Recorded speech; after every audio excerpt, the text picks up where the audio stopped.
একজন হিন্দু লোক প্রত্যেকদিন সকালে একটি বাসে করে অফিসে যেত। তার বাসা থেকে তার অফিসের বাস ভাড়া ছিল 20 টাকা।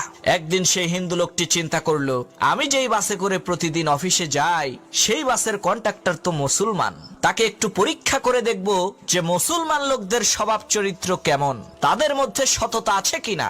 এই চিন্তা করে সেই হিন্দু লোকটি ইচ্ছে করে সেই বাসের কন্ডাক্টরকে বাস ভাড়া 10 টাকা বাড়িয়ে দিল। এখন বাসের কন্ডাক্টর কিন্তু বুঝতে পেরেছে যে ওই হিন্দু লোকটি ভুল করে 10 টাকা বেশি দিয়েছে।